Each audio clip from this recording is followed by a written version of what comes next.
NVIDIA, the world's first $5 trillion in market cap. It just continues to go higher. So that's the Trump tariffs, because that was a major headline. I mean, that's... Yeah, a lot of investors fell foul of panicking during that time. Yep. Markets are up 50, 60% since those tariffs were introduced. And NASDAQ was down 20% at one point. So that's a technical bear market correction. We've seen record foreign investment directly into the US. So Advisor, all these companies are building in the US, which was the agenda behind it. Some of the big US trading partners like India buying their oil from Russia, which enabled the US to negotiate fairer, in their mind, terms of trade. It was savage. It was savage. That psychological hardness of being a professional investor where you don't let your emotion run away and you see things as a buying opportunity opposed to panic selling and hitting the exit button. And that's why the market recovered just as quickly. Plus, being a very divisive political figure, markets are equally divisive. The market was actually positive by May. Also, when I was trading through April, I had some really good gains. I probably took my foot off the gas a little early. The dominance of some stocks and some sectors. Let's talk about that now, because...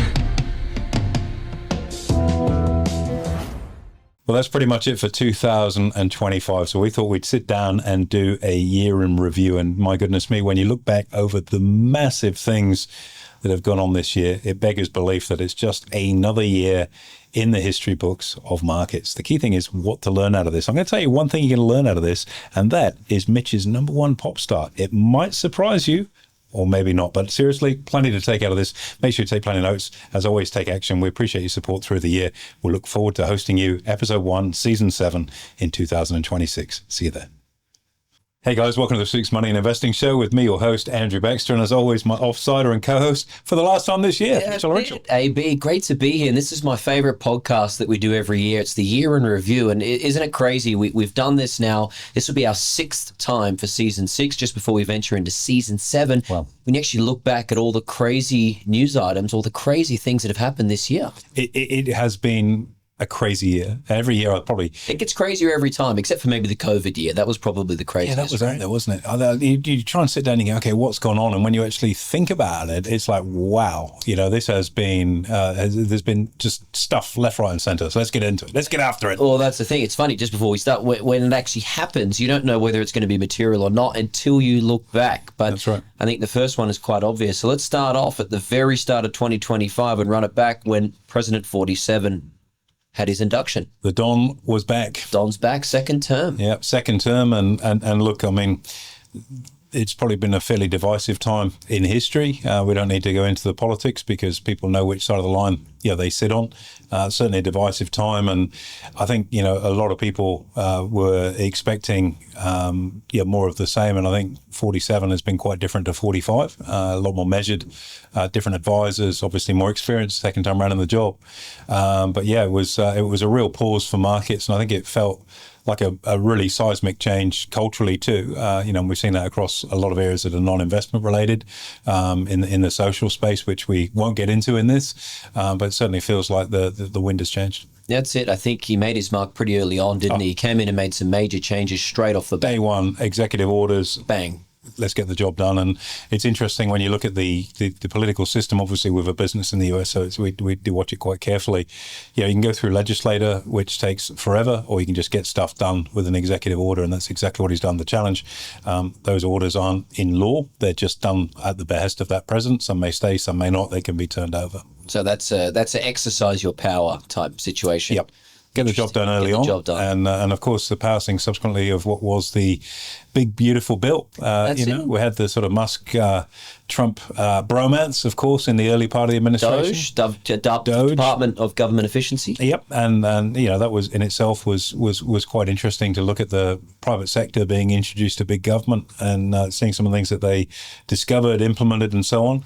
And then obviously the end of Musk's involvement. And was it a fallout? Well, not really. No, if you're a non-elected official in the US and it's a civil position that's been created, I think you only get 120 or 160 days you're allowed to hold that, which you did. Okay, fair enough. Fast forward a little bit, let's go a month or so, and we come back to us here in Australia. We had our very first rate cut in what was a new rate cutting cycle for here in Australia. A breath of fresh air, I think, for a lot of people paying a mortgage. We had 25 basis points cut in February, the first one. Yeah, Michelle Bullock came in, was under, I think, some fairly significant political pressure to cut rates. She stood her ground as long as the statistics and figures were able to support that. And we saw the first rate cut in this new cycle. And, a lot of mortgage holders have really been under the pump, both with the cost of living and the post-COVID environment, and obviously with interest rates just being that little bit higher. That said, interest rates are relatively low by historical standards. Yeah. But the amount of money that people have borrowed as a consequence of the stratospheric values on Australian property, the absolute amount they were paying was pretty high. So that gave something of a respite, I think, for a lot of households. Followed up with another one too. That's it. And as we venture further into 2025, at the time of this recording, unlikely we'll probably see any more rate cuts in the short term here in Australia as well. No, I'd say if I were a betting man, which I'm not, there is starting to become some pressure for the possibility of indeed a rate hike, which would be devastating for a lot of households that have just got used to slightly more manageable mortgage payments. But the inflation figure that we're seeing here in Australia is dictating that we probably should be seeing a further rate increase, which would be unusual for the central bank to zigzag like that. But we've gone through two central bankers now as governors, and I think it's probably time to review that process. In all fairness, seeing as we're doing a year in review, both Michelle Ruddock and Philip Lowe are both long-term, in fact, lifetime RBA employees, and I think if you're employed as an economist in the public sector, you've got a very narrow view of the world. And there's a lot to be said for having people that bring expertise of the private sector to that particular role. And I think, for one, it would be a good place for us to start looking is somebody that genuinely understands the world outside of being a central banker based on economic theory. Well, speaking of economic theory, let's get stuck into the Trump tariffs, because that was a major headline. That's probably, out of everything that's happened this year, the biggest ticket item, right? Yeah. Which was when April we had sweeping tariffs across. Liberation Day, it was Liberation Day, that's right. So sort of mid to late April we had that. Market tanked as a result, was down about 20% from its... I'm going to call it Liberace Day. Liberace Day. Yeah, played like a piano, Liberace, right? Okay. And I think maybe a lot of investors fell foul of panicking during that time. Yep. Again, you look at the political discourse and the division. Everyone's, told you didn't know what you're going to get, but now you've got it. And what have we seen since? A market that's literally taken off. Markets are up 50, 60% since those tariffs were introduced. And the shock reaction, I think, is twofold. Obviously, the notion of tariffs being inflationary was a major concern. Also, the ability for it to potentially stall the US economy, create unemployment, various other things. What's been shown over the last 8 months is that inflation hasn't picked up because of tariffs, and even Jerome Powell himself has commented toward that. We've seen record foreign investment directly into the US in terms of contributions to factories being built. Toyota are building 4, Pfizer, all these companies are building in the US, which was the agenda behind it, and it's enabled the US to negotiate fairer, in their mind, terms of trade. It's also been used as a stick and carrot to stop some of the big US trading partners like India buying their oil from Russia, which they were, and playing the game and following the global embargo that was put on Russian oil. That's it. NASDAQ was down 20% at one point. So that's a technical bear market correction. It was savage. It was savage. It was savage. And I think, more than anything, you go, well, okay, what can you learn from that? It's never what happens, is what's the learning point that's there. And I think more than anything, it's that psychological hardness of being a professional investor, where you don't let your emotion run away and you see things as a buying opportunity, as opposed to panic selling and hitting the exit button, which sadly a lot of people did. And if they did that, it's cost them a lot of money, because they'd still be waiting for the right time to get back in. Well, it's funny you say that, because the market was actually positive by May. So this happened we saw Liberation Day. Phenomenal recovery. Market made its lows in late April. By May, the US stock market was positive for the year. Yep. The engine room within that economy, and I guess we'll talk more about some of the earnings beats as we go through this. The underlying drivers for corporate earnings and valuations remains intact, and that's why the market recovered just as quickly. Plus, being a very divisive political figure, markets are equally divisive. Some see the merits, some don't. And so reactions tend to be very savage when you don't have that agreement as to which line of the fence, is this good long term or is it not? Bang, and you've got that huge sell-off. Turned out to be and in fact, look, everyone was telegraphed it. If I'm not mistaken, Today is a great day to get rich. Today is the a great absolute day to ding get dong rich. low. And Crazy, isn't it? Pretty good market point. Yeah. Well, you mentioned the dominance of some stocks in some sectors. Let's talk about that now, because that's been a major talking point for this year. So if we can really summarize it in a couple of words: AI, chips, NVIDIA. Hyperscalers, AI chips, NVIDIA. Like NVIDIA, the world's first $5 trillion in market cap. So that's the number of shares on offer times by its share price. So the value of its company, $5 trillion. Huge. And the naysayers, as always, it's the dot-com boom and bust. And I traded through the dot-com boom and bust, and there wouldn't be so many people that have done that. The reality in that there were a lot of pretenders during back then. Anything you just put .com after your name and the share price would run. You had mining companies in Australia that were almost delisted, shell companies that are worthless were in .com. Share price went through the roof. Yeah. And so there were a lot of people that were dragged along, and it sifted the wheat from the chaff, so to speak.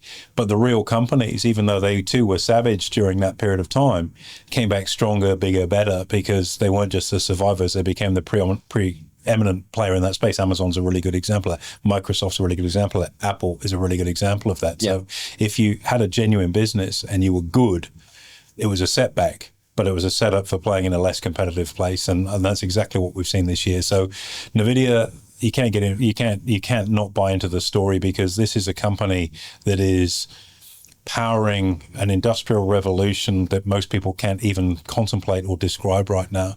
And I think, that's been one of the big drivers, obviously, for the NASDAQ, where we've seen 55% recovery overall this year. What's the NASDAQ done? Yeah, nearly about 50% roughly since that April low. And overall for the year to date, sort of early 20s? About 22%. 22%, and it's been concentrated amongst those hyperscalers. So, if you look at what the likes of Amazon are doing, what obviously NVIDIA is doing, what Google are doing, and all things Musk are doing, they are driving that economy. The risk is it's quite narrow in terms of the beneficiaries, and that you'd like to see it wider. Yeah, the thing that probably stood out to me this year, looking back in 2025, we saw a lot of corporate deals go on in that space. So, for example, AMD, which is a major competitor to NVIDIA, Advanced Micro Devices, they make chips, semiconductors.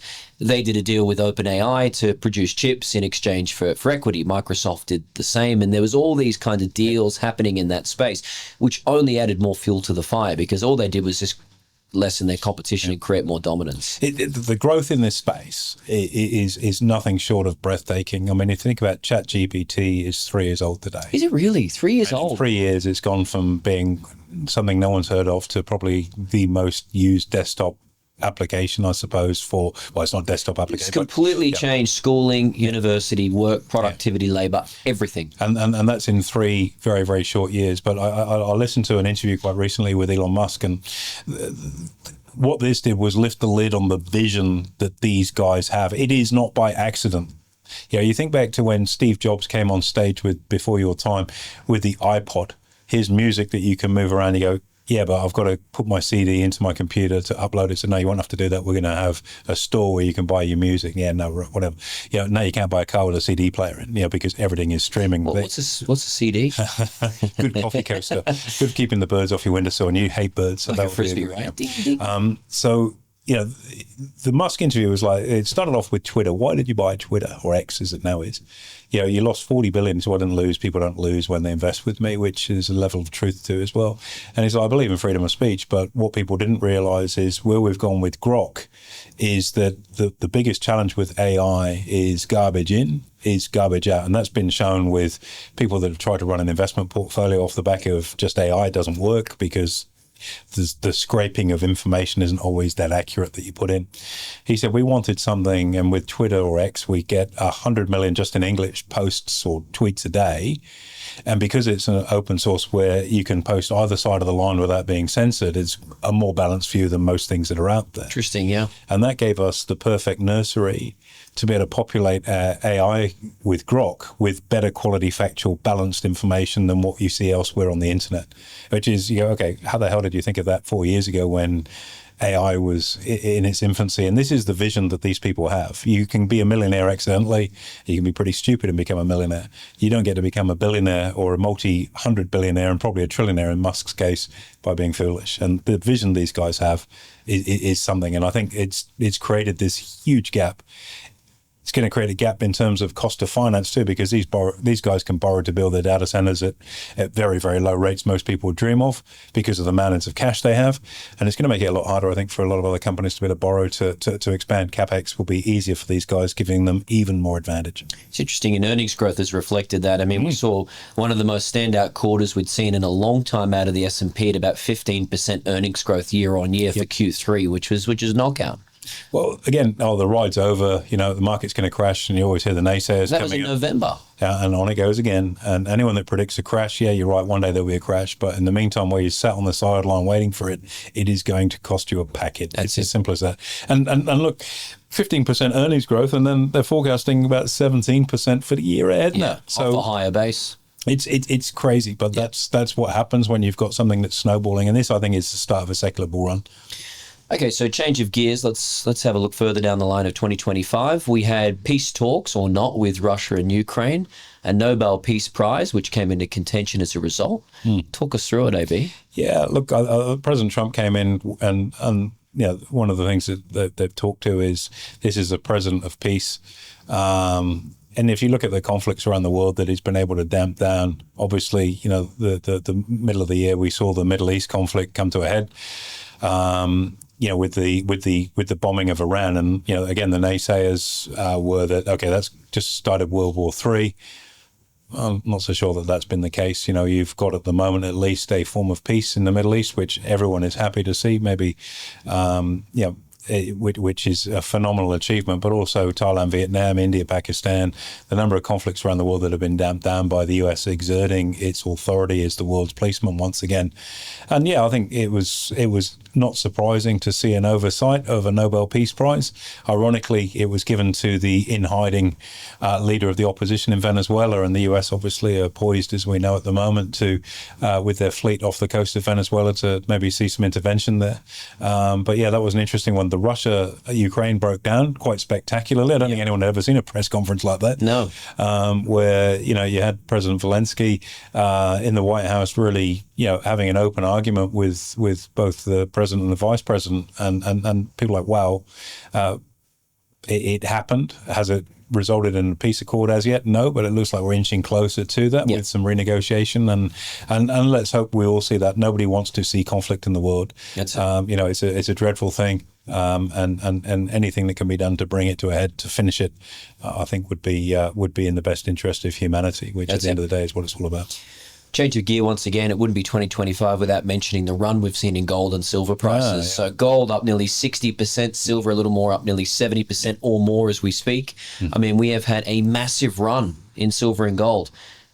People literally lined up around the block in Sydney to buy physical gold bullion. I mean, what's the reason for it? ABC bullion, got to find your order in advance and take a security guard for sure. It's been quite extraordinary. I think a safe haven asset and inflation hedge have been two of the reasons I think why people have wanted to pursue that. And again, if you're not a believer in what's going on in the paper asset world of the stock market, or you feel that the property market is so dramatically overvalued, which is a view a lot of people would have, you have to park your money in something that's not cash. And I guess gold, given it's fungible and all the different benefits to gold, is there. Obviously, you can't create an income from it, but nonetheless, there's been massive demand. But it's not just been the punters lined up around Pitt Street.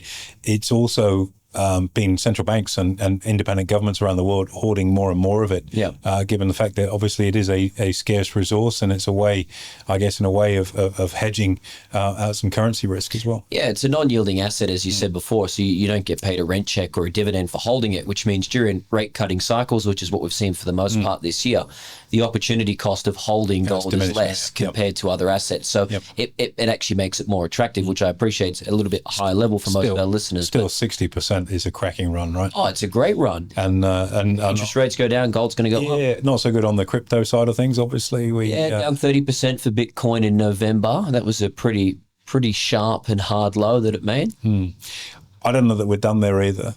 Obviously it's a sell-off, and every week I'll get someone post on one of our adverts or something that we post. Why go to a seminar, buy crypto forget about it. Anything else, you'll thank me for it. And look, it is what it is. It's a different asset class. Digital assets, I think, are an important part of the asset mix. But like any kind of investing, it comes down to timing the market. If you bought the market just before the correction in April or just after it, it's a very, very different story. It's the same asset, but your timing was the thing that determined your outcome. Yeah, long term, I think we might see a well, I'm pretty sure we'll see a recovery in it, but it does take a lot of the enthusiasm away when the late people into that cycle take a bit of bark off. Yeah, it's almost a double header, isn't it? Gold and silver, but probably the most notable double header was the Brisbane dominance this year in the grand final. So nice, the Broncos and the Lions. Nice segue. Thank you. Brisbane Lions, one of the better grand finals. I'm not a huge AFL fan, but I was on the edge of my seat watching that one. It was an absolute good. ripper. Going for a third one now. They're actually back in pre-season early, I hear, trying to win 3 in a row. Success breeds success. When you've got momentum, try and keep it. Never break the chain. Right. That's it. And obviously, seeing the Bronx get up was pretty good. They had 2 grand finals, really. I think beating Penrith in the semis was probably the hero of credentials, and they got the job done. So Brisbane's got an Olympics coming up too. We've also got probably up there. So it's all smiles all around. Did you ever get a hold of the 4X gold beer that was branded the Broncos and the Brisbane Lions, a special edition? No, I didn't. I don't really drink 4X. My father loves it. I thought it was for a collector's item now. All is for external use, but it's great, and I think the Castlemaine Brewery, you can see it from the ground there as well. So that tradition. I remember when it was Lang Park before it was Suncorp Stadium, and when it used to be the hill that end, and you could see the 4X brewery in the background, and it's iconic Brisbane, and Brisbane's a city that's changed an awful lot, and in a good way, and a busier trophy cabinet too, which is wonderful. Did you see the Broncos share price when they won the grand final? I didn't. Like 20%. They listed the Broncos. Yeah, tightly held stock. Yeah, probably the main reason that the ASX in October, another segue for you, hit record highs for the first time. We crossed 9,000 points here on the Aussie market. Wow. Huge milestone, right? Psychological, those big round numbers are really, really big. And I know we've got a US sort of forecast in that sort of 7,800 for the S&P, and I think you could round that up to 8 grand purely and simply for those round dollar amounts. And when you think about earlier in the year, we saw just a phenomenal run, particularly the real big index heavyweights like CBA, for example, which makes up a disproportionate. Well, our banks plus minus are 66% of the Aussie stock market. That's right? it. Seeing that CBA share price pump up, just shy of $200 is another round dollar I thought they would get to actually, and it's had a bit of a fadeaway since. That often happens. Most overvalued bank in the entire world, CBA, at that point. Probably one of the best run banks in Australia still. Matt Coleman doing a sterling job there. Down at 150 at the moment. Sold off quite a lot. We've been short CBA through that downtrend. It's been got to be close to a buying opportunity now, I would have thought. Fair value is about $100, believe it or not, on that stock. Wow. So it's got a bit to go based on its fair value. Well, I did an interview last year, and they said, what would you do with CBA? It was a question that came up, and I said, I would take the dividend amount. It was about $184 at the time. Yep. I said, I'd take the dividend amount, and I'd buy a 12-month $180 put. That way you're locking in all of the gain that you've made through the year, and you've sacrificed one dividend to have zero downside risk. There you go. Would have been a good trade, though. Nice. Change of gear. What about the Oasis reunion? Because I know that was a massive calendar item that we've had this year in 2025. Talk us through it, because you were there and deaf for about a week after it. Yeah, I just got my hearing about it. They were ringing afterwards. Magic times. I think economically, I think that was a real boom for both Melbourne and Sydney. Effect, like the Taylor Swift effect, right? I think more so. As it happened, I was actually down in Sydney when the Taylor Swift. I was not at the concert. I was actually down doing some stuff with Sunrise on the TV. She single-handedly impacted our inflation figure. We had to seasonally adjust it for Taylor Swift. Yeah, it single-handedly infected my mindset too that weekend. I like her music, to be honest. Careful. I do. You just reposition yourself. So you're a Swiftie. Yeah, and always have been. Heard that unashamedly. You've always been a Swiftie. Yeah, I am. You can tell it's the holiday season. Oh, that's it. Yeah, we're in a good mood for it. I was down there, and other than paying about $1,800 for a room at the Intercon, which is way overpriced, just seeing the kids' merchandise. Yeah, and I've spoken to a couple of people at the airport. So how do you enjoy the gig and whatnot? And it's like they've got 3 kids. It's a huge financial commitment. So you look at in some instances we're seeing the consumer and the mortgage holder going like, gee, it's really tough out there. Yet people are still spending, discretionary on things like that to have a feel-good experience. So if they feel they're going to get a good feeling from it, they're happy to spend. Oasis was a little bit different insofar as the age group was different. It wasn't kids, it was older. more people in, I guess, my age bracket. But, it was an opportunity to go back to the halcyon times of the sort of mid-90s in London. Career had started. You're still young. You're interviewing. You're having a lot of fun, making some good money. And the UK at the time was going through a really good period. Blair came in sort of late 90s, and it was called Britannia. And that was the soundtrack for it. And it was really nostalgic to go back and enjoy that. It's probably the happiest gig I've been, not because I don't doubt there were some people consuming things to help get them through the experience, but just generally speaking, so many people were taken back to a good time. Interesting. I'd say the economic impact for Sydney would have been quite significant because everyone was in the bars, everyone was buying merchandise, hotels, cars, it's everything. a fantastic concert too. That's it's a really awesome. good gig. Yeah. Okay, speaking here in Australia, that's not so much positive is the housing crisis, because this is something that's plagued us. It's come up again and reared its head. What are your thoughts there on how that's plagued us this year?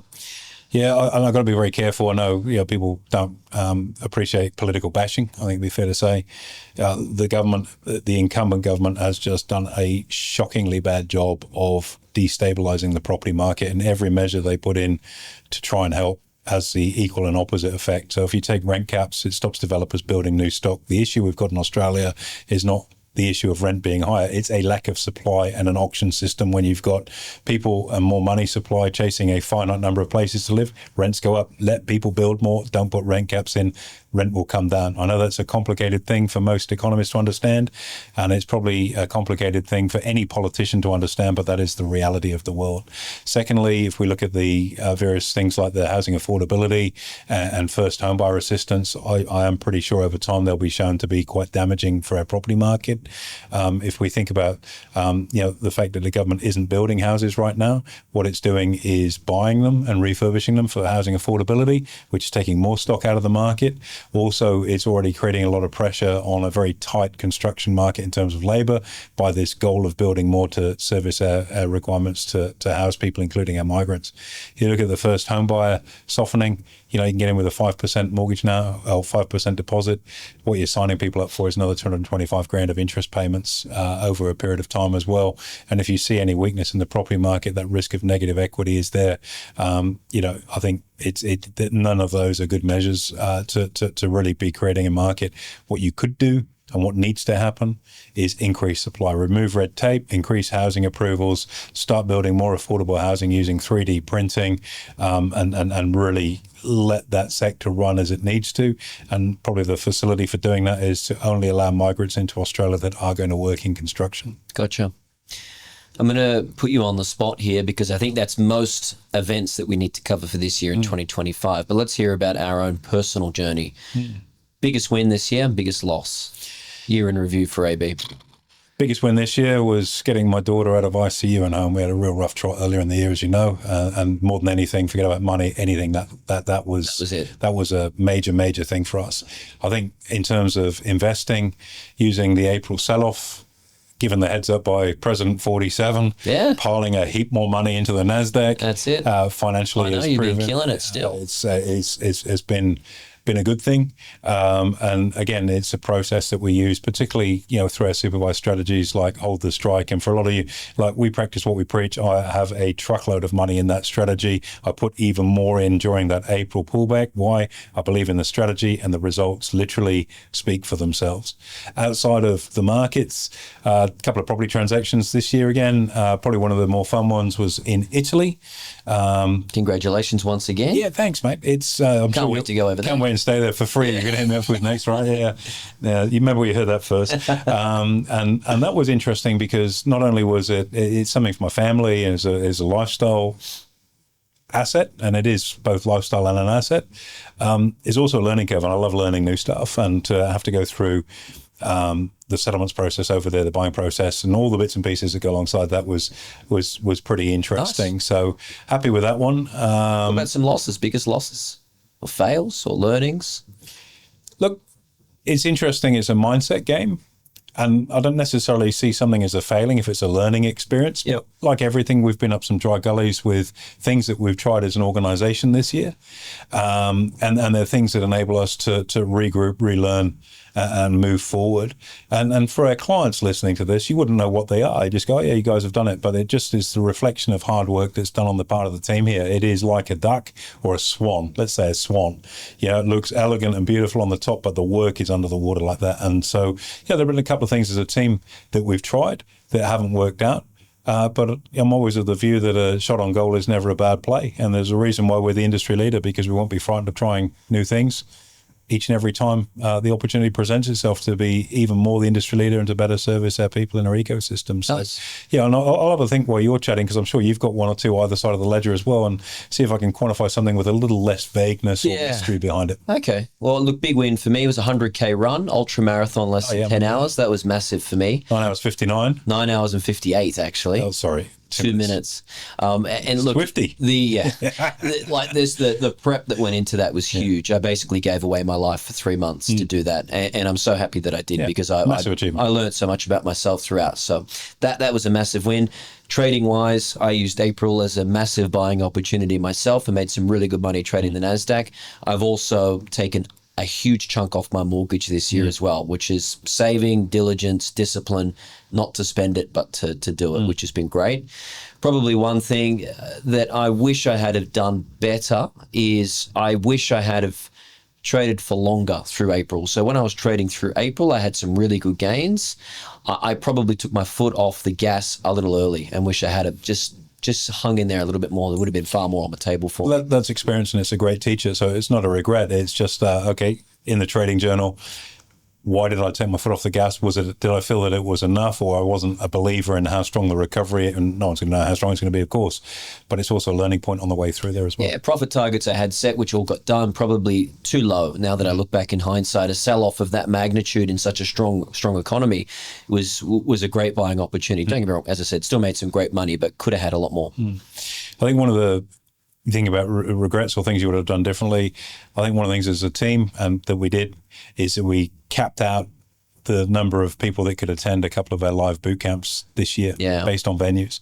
There's one we could have sold out literally 3 times over. Yeah. And it reflects the appetite for our clients to want to come in. So on that note, in the new year, we've adjusted venues. So we've got the ability to be able to accommodate more of you. Yep. And we're not at the point where we want to dilute the learning experience. And I think that's really important. There's still a sweet spot in terms of quantity versus learning experience. And we're just exploring that efficiency frontier at the moment, which means when we advertise a couple of live boot camps face-to-face, don't miss out. Get in straight away. Oh, yeah. Very nice. Well, AB, it's been a great year once again. So I'll say personally on behalf of the team and I publicly on our podcast, thank you very much for having us, because we've enjoyed it. It's been a cracking year for trading, and I hope our clients have felt the exact same, because there's been plenty of money made. No, no thanks needed. It's been a privilege being part of what we have running here, which is an incredible team of human beings. And when I say a team of human beings, I don't just mean in our office, I mean our clients in our ecosystem. And if you're listening to this and you consume this every week, we thank you for staying with us. Season 7 starts next week. Season 6 done. Season 6. That's the last one for the year. It is. And the key thing with this, do you want this to be like The Sopranos, where you stop it when everyone's absolutely hooked and you should have got another series, or noting you're a Taylor Swift fan, I'll die in this studio. Or do you go The Friends, where you go like 10 seasons, I don't even know, was it 8 seasons? It went 10 seasons too many in my opinion. And everyone's like, oh, you guys done with it. Like, we thrive on the feedback we get on this. And to that end, let us know what you want us to talk about next year. We'll have guests on and all the different things that go with that. But season 7, we have not missed a beat, week in, week out. Every Monday we sit in the chair. Hopefully it's been a few weeks this year, but we share some. You've been on track this year. Share some stuff that's of value that really can help people make a difference. Because our goal as an organisation is ultimately to help people create tomorrow's wealth today. That starts with learning, starts with confidence in that learning, and the team we've got here has got the ability and knowledge to share so much. So please, scoop up what you can. Let's enjoy the rest of the break before we get into it for 26. All right. Well, I think it's time we head out for lunch and go and enjoy our holiday. Who's shouting? I'll shout today. No way. You got it on camera. Yeah, not possible. Yeah. 6 is my lucky number. So we're here at season 6. 6 or 7. 6, 7, Mitch. See you next season. Bye. Cheers. There you have it, guys. Make sure you like, comment, subscribe. Most importantly, hit the notification button, and we'll look forward to hosting you next week.